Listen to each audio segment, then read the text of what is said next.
What stood out about Houston's team defense and then the way Amin Thompson defended Steph? Yeah, they were great. I mean, ball pressure, they forced 20 turnovers.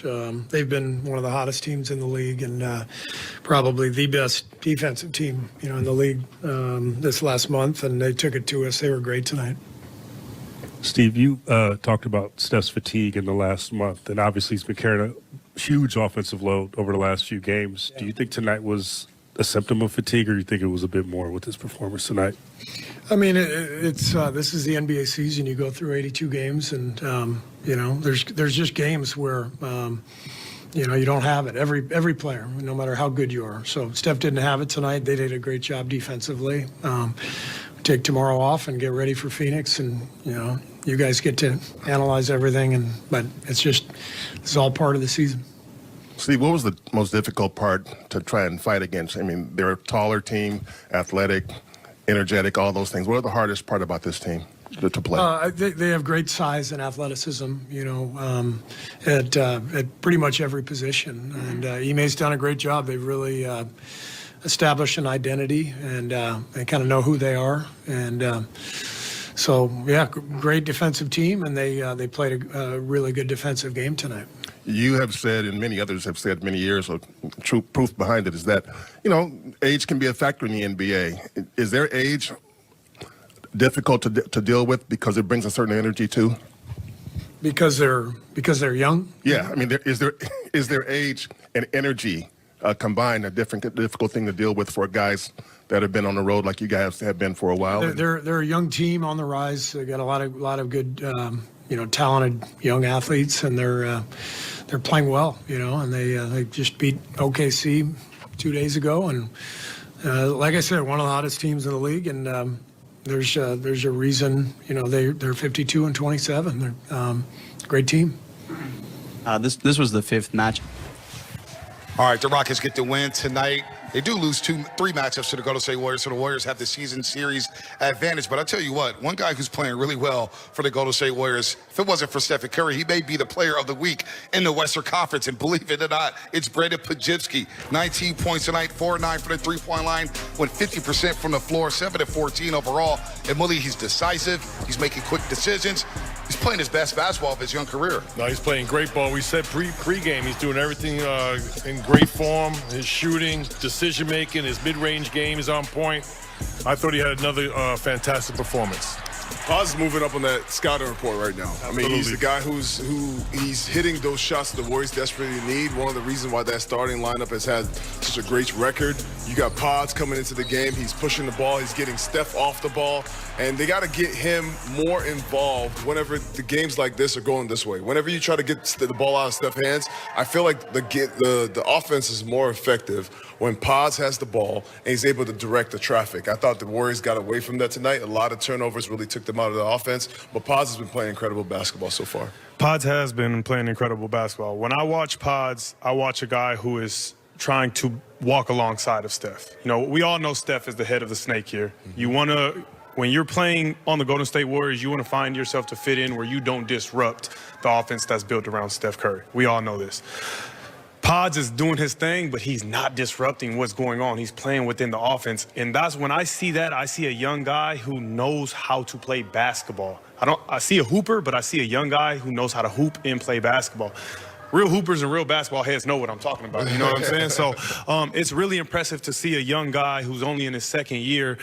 He started the year off kind of, with some turbulence, and you would expect a guy to run into the sophomore slump, but he's risen to the occasion. He's really helping this team. They're hot right now. They lost tonight, but, I think they can pick it up. Shooting 40% from 3 in his last 30 games, Brandon Pajitsky. So he's on a heater right now. And then the bench. We saw the bench production tonight, which is a positive sign for the Dubs. Buddy Hield, he went out and scored 20 points. Now the Warriors dropped to 12-1 on the season when he scores at least 19 in a game. But how about Gary Payton, the second back, returning? Remember, in his previous 9 games, Gary Payton, the second, was shooting 44% from 3 in his last 9 games. He picked up where he left off. And then Jonathan Kuminga was crashing the glass. Overall, the bench scored 56 points.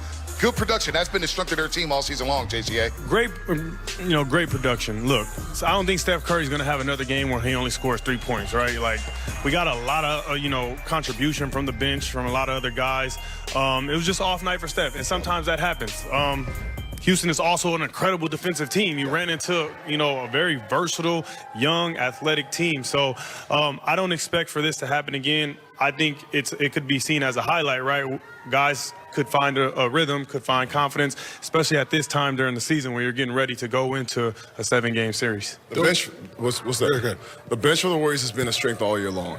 JK had 20 points, or no, not JK. Buddy had 20, and GP2 had 16.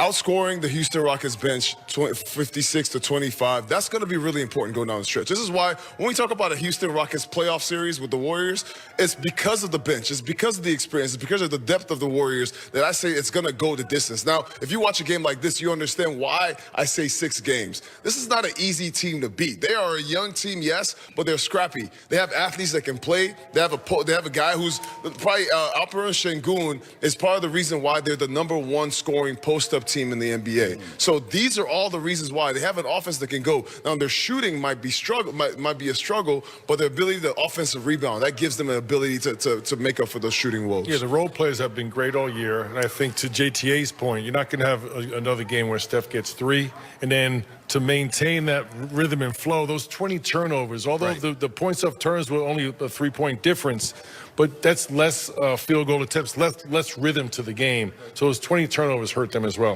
And you know what hurt us is us betting on the Warriors tonight as we take a look at the odds. Y'all, not me. Presented by Great Resort and Casino, not JTA. You're not involved in this. I didn't do no betting. In Florida next year, so you got to stay away from the gambling. But Fezzi, dinner might be on you, man. I may need to borrow somebody to get an Uber home. Got me? Why not, man? You know what? Sometimes scared money don't make no money, but sometimes you win some, sometimes you lose some. We got more games to play. This pal don't get secure with a first half lead. Dubs were up 11, but the Rockets crawled back and took control in the second half. And they didn't limit those second chance opportunities, JTA. That did not happen tonight against Houston. It didn't. They made it real tough. Alperen Sengun he's a tough guard. I mean, he's so versatile and he's huge. 7 offensive rebounds. Some guys don't get 7 rebounds in a game totality. 7 offensive rebounds is really tough. So I think he was the difference maker there. And that was the matchup to watch. Fezzi fell Draymond Green against Sengun, but 19 points, 14 rebounds, and 4 assists. And as Draymond was barking out there, he was barking. He was loud. Sengun, very impressively, didn't back down from it. He went and got himself an N1 against Draymond Green as we look at the game within the game. Break it down, Fezzi. I mean, you gotta give a lot of credit to this young Houston Rockets team. I mean, these are plays that really took the Warriors out of the flow of the game. This is a play where it just seemed like the Warriors lost their cool. They lost their demeanor and they lost their composure. And Alperen Sengun, he is a force. You don't want to see him on a guard. It's already a tough cover for big man. He's an all-star in this league, a double-double machine. And it's just all these little plays. This is Bright.